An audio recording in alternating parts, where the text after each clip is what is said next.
మనం చేయడానికి నేను నెయ్యితో చేస్తున్నాను. సో నెయ్యి వేసుకోండి, మీకు కావాల్సినంత నెయ్యి వేసుకోండి. ఈ నెయ్యి మీరు చక్కటి ఆవు నెయ్యి వాడారనుకోండి, మీ స్వీట్లలో మంచి రుచి వచ్చేస్తుంది. అంటే అన్ని స్వీట్లకి మనకి 2 ముఖ్యం. ఒకటి ఏంటంటే నెయ్యి, ఇంకొకటి అలాగే మనం యాలకుల పొడి. ప్రతి స్వీట్లలో మనం వేస్తూ ఉంటాం, కానీ ఎక్కువగా కల్తీ వచ్చేది ఈ 2.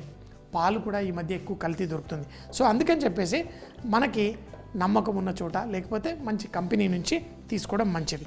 సో ఇప్పుడు కొంచెం ఆ నెయ్యి వేడెక్కుతున్నప్పుడు ఇందులో బాదాం ముక్కలు, జీడిపప్పు ఈ 2 వేయండి. అయితే ఈ రెండింటిని వేసి మంట తక్కువగా ఉంచాలి. ఎక్కువ మంట ఉందనుకోండి జీడిపప్పు ఒట్టిగానే కాలిపోతుంది. జీడిపప్పు కాలితే మనకి రుచి పోతుంది. అవి 2 వేసి లైట్గా వేగుతున్నప్పుడు ఇందులో కిస్మిస్. సో ఇందులో కిస్మిస్ కూడా వేసాను. ఇప్పుడు నేను దీంట్లో సేమియా, అంటే సన్నటి సేమియా తీసుకున్నాను. మనకి ఇది తొందరగా కొంచెం పాలను కూడా చిక్కగా చేస్తుంది, అలాగే భలే టేస్ట్ని కూడా అందచేస్తుంది. దీన్ని హల్వా రూపంలో మార్చుకునేది మనం ఈరోజు క్యారెట్ అలాగే సొరకాయ 2 వాడుతున్నాం. ఇది వేసి లైట్గా ఇలా వేగుతున్నప్పుడు చిన్న టెక్నిక్, ఎప్పుడైనా స్వీట్లు చేసేటప్పుడు చిటికెడంత ఉప్పు, అంటే చాలా రుచి పెంచుతుంది. చాలామందికి తెలీదు. సో ఇందులో కొంచెం అంత లైట్గా చిటికెడు ఉప్పు వేయండి. ఇప్పుడు వేయచ్చు, లాస్ట్లో కూడా వేయచ్చు. అది వేయగానే సువాసన బయటకు వచ్చేస్తుంది. క్యారెట్ని ఇందులో వేయండి. ఒట్టి క్యారెటే కాదు, వేసిన వెంటనే ఒక్కసారి కలపండి. ఆ జీడిపప్పు ఏది కింద ఉండి మాడకుండా ఉంటుంది. అలాగే ఇందులో సొరకాయ, ఈ రెండింటిని వేసి ఇప్పుడు లైట్గా వేయించుకోండి.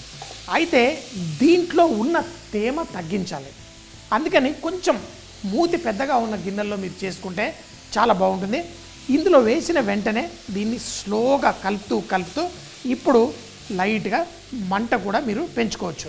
దీన్ని ఇలాగే మనం ఎంతసేపు వేయించాలి, ఈ సోరకాయ అలాగే క్యారెట్ కుక్ అవ్వాలి. అంతేకాకుండా దాంట్లో తేమ తగ్గిపోవాలి. లైట్గా ఆ నెయ్యిలో వేగినట్టయితే దాని రుచి స్వీట్గా మారినప్పుడు ఇంకా ఎక్కువగా పెరుగుతుంది. సో ఎప్పుడైనా కానీ వీటిని స్లో మంటలో కొంచెం ఎక్కువసేపు అయినా వేయించుకోండి. ఇప్పుడు చూడండి, దీంట్లో మనము కలుపుతూ ఇది సాఫ్ట్గా అయిపోయింది. సాఫ్టే కాదు, దీంట్లో తేమ తగ్గిపోయింది. ఆ తేమంతా మన సేమియా కూడా పీల్చేసుకుంది. ఇప్పుడు ఈ క్యారెట్ లైట్గా వేగుతుంది.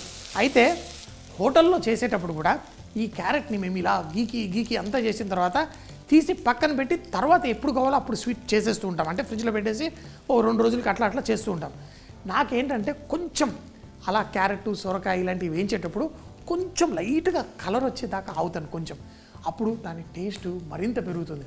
సో ఇలాంటి చిన్నవి పర్సనల్గా చేస్తాం, కానీ లైట్గా రంగు వస్తే చాలామంది ఇష్టపడరు కొంచెం, కానీ కొంచెం ఆ నలుపు వస్తే భలేగా ఉంటుంది.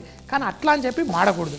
ఇప్పుడు చూడండి, స్లోగా చేస్తూ అక్కడక్కడ లైట్గా ఆ కలర్ లైట్గా తీసుకొచ్చాను, కానీ తేమ పర్ఫెక్ట్గా తగ్గిపోయింది. ఇప్పుడు మనం ఇందులో పాలు వేయండి. ఆ పాలని కూడా వేసి దీన్ని స్లోగా కుక్ చేసుకుంటాం. అయితే గుర్తుంచుకోండి, మీరు పాలు ఇందులో వేసేటప్పుడు నేను పాలు ముందుగానే వేడి చేసి పెట్టుకున్నాను. అంటే అరగంట సేపు కుక్ చేసుకున్నాను. అంటే దాని శాతం, ఇప్పుడు లీటర్ పాలు తీసుకుంటే 1/2 లీటర్ చేసేసాను. ఇలా చేయడం వల్ల మళ్ళీ మనకి ఈ కుకింగ్ టైం కొంచెం తగ్గుతుంది. ఇలా స్లోగా కుక్ చేయండి, కంటిన్యూస్గా కలుపుకుంటూ. ఎప్పుడైతే ఈ మిశ్రమంలో నుంచి ఆ కూరగాయల రంగు, ఆ క్యారెట్ ఆ రంగు బయటకు వచ్చి ఈ పాలన్నీ కొంచెం దానాలాగా అయిపోతుంది. అంటే కుక్ చేసినప్పుడు మనకి ఆ కోవా లాగా చిక్కగా అయిపోయి ఈ కూరగాయలు బయటకు వచ్చి మెరుస్తూ ఉన్నంత వరకు కుక్ చేసుకోవాలి. చాలామంది ఏం చేస్తారంటే పాయసం కానీ ఇలాంటివి చేసేటప్పుడు పాలు వేసేసి పంచదార వేసేస్తారు ఫస్ట్. అప్పుడు స్లైట్లో అక్కడ ఇక్కడ బ్రౌన్గా అయిపోతుంది, అంటుకుంటుంది పంచదార. అందుకని లాస్ట్గా వేసుకోవాలి. సో స్లోగా దీన్ని కుక్ చేసుకోండి.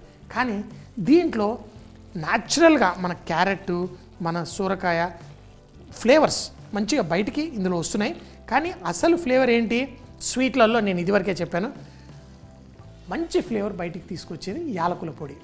సో యాలకుల్లో ఉన్న స్వీట్నెస్ని మనం కూరల్లో అన్నిట్లో వాడతాం, కానీ ముఖ్యంగా స్వీట్లలో పాలు వాడినప్పుడు దంచి వేస్తే భలేగా ఉంటుంది. సో యాలకులు రెడీగా ఉన్నాయి. ఈ యాలకుల్ని మనం రోట్లో వేయండి. టక టక టక కొట్టండి. చూడండి.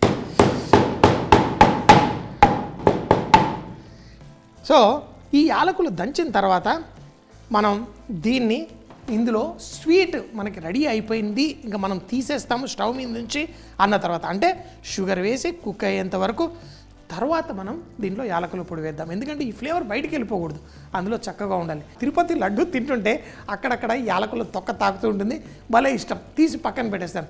కానీ 5 స్టార్ హోటల్లో మమ్మల్ని అలా ఎలవ్ చేయరు. యాలకులు కొట్టినప్పుడు కేవలం ఆ గింజల్లో నుంచి వచ్చే ఆ పొడిని మాత్రమే వేయనిస్తాము, ఆ తొక్కని వేయనిరు. కానీ తొక్కలో కూడా మంచి ఫ్లేవర్ ఉంటుంది. మేము ఈ యాలకుల మొక్క నా తోటలో పెట్టాను, ఇప్పుడే పువ్వు వచ్చింది. సో మరి ఆ యాలకులు కాసిన తర్వాత అవి ఎలా వస్తాయో చూడాలి. ఎందుకంటే హైదరాబాద్ నగరంలో పెరగవనుకుంటారు, కానీ నీడ కొబ్బరి చెట్టు కింద అక్కడిక్కడ పెట్టాను, భలే చక్కగా పెరిగింది మొక్క. సో నెక్స్ట్ టైం మా యాలకుల మొక్కకి యాలకులు వస్తే మీకు చూపిస్తాను. చూడండి, స్లోగా కుక్ అవుతూ ఆ పాలని పీల్చుకొని ఇది మనకు కావాల్సిన కన్సిస్టెన్సీ వచ్చేస్తుంది. ఏం చెప్పామో, పాయసం అంటే పలసగా ఉంటుంది, బర్ఫీ ఏమో గట్టిగా ఉంటుంది. కానీ ఇది చక్కగా స్పూన్తో ఇలా తీసి ఇలా తినొచ్చు, సాఫ్ట్గా ఉంటుంది, జ్యూసీగా ఉంటుంది.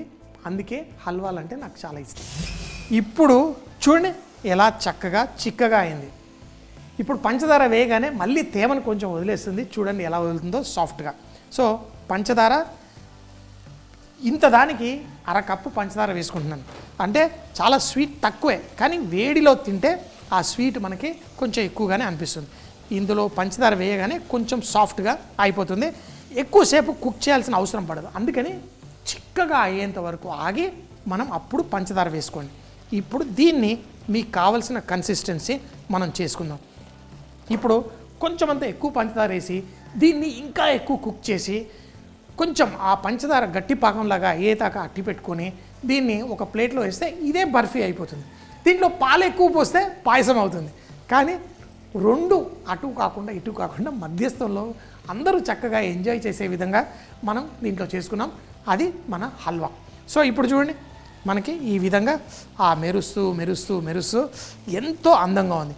ఇంకేముంది, ఈ కన్సిస్టెన్సీ, ఎందుకంటే చల్లగా అయితే కొంచెం చిక్కగా అవుతుంది, ఈ మాత్రం కన్సిస్టెన్సీ ఉంటే సరిపోతుంది. లాస్ట్లో చక్కగా ఈ యాలకుల పొడిని ఇందులో వేయండి, ఫినిష్. ఇప్పుడు యాలకుల పొడి వేసి దీన్ని కలిపి స్టవ్ కట్టేసాం, పర్ఫెక్ట్గా రెడీ అయిపోయింది. ఇప్పుడు ఈ క్యారెట్ హల్వా పిల్లలు చాలా ఇష్టంగా తింటారు, పెద్దలు బాగా లైక్ చేస్తారు. సో మరి ఇంకేంటి ఆలస్యం, వేడివేడిగా వడ్డించేసుకుందామా. నా ఇష్టమైన స్వీట్, నేను స్వీట్ ఎప్పుడు భలే భలే దీంట్లో బాదాము, కిస్మిస్ ఏమన్నా ఇలా ఏరుకొని వేసుకుంటాను. ఇంట్లో వంట చేసేవాడికి తినే బుద్ధి ఉందంటే వేరే వాళ్ళకి కష్టమే. నా అలాంటి వాడు వంట చేసాడు అనుకోండి, ఇందులో జీడిపప్పులు అవన్నీ ఏరేసుకొని ఫస్టే తినేస్తూ ఉంటాను. సో మీరు కూడా మీ పిల్లలకి చక్కగా వెరైటీలు చేసి పెట్టండి. చాలా సింపుల్గా క్యారెట్ సొరకాయ వేసి, ఇందులో కొంతమంది కుంకుమ పువ్వు రంగు అన్నీ వేసుకుంటారు. క్యారెట్ సొరకాయ హల్వా, దీన్ని చేయడానికి ముందుగా కొంచెం నెయ్యి ఒక గిన్నెలో వేసి దాంట్లో మనం బాదాము, జీడిపప్పు, కిస్మిస్ లైట్గా వేయించుకోండి. వేయించిన తర్వాత అందులో సేమియాని చిన్న చిన్న ముక్కలుగా తుంచి అందులో వేసేయండి. అది కూడా కొంచెం వేగుతున్నప్పుడు గ్రేటెడ్ క్యారెట్ అలాగే సొరకాయను కూడా స్లోగా వేయించుకోండి. ఎప్పుడైతే అందులో తేమ తగ్గి సొరకాయ చక్కగా మెరుస్తూ వేగిన తరువాతే మనం ముందుగానే చిక్కగా చేసుకున్న కొన్ని పాలు కూడా అందులో వేసి స్లోగా కుక్ చేసుకోండి. ఇప్పుడు ఆ పాలన్నీ చిక్కగా అయి క్యారెట్ అంతా చక్కగా వేగిపోయిన తర్వాత చివర్లో యాలకుల పొడి వేసి వేడివేడిగా దీన్ని వడ్డించుకుంటే చాలా చాలా రుచిగా ఉంటుంది ఈ క్యారెట్ సొరకాయ హల్వా.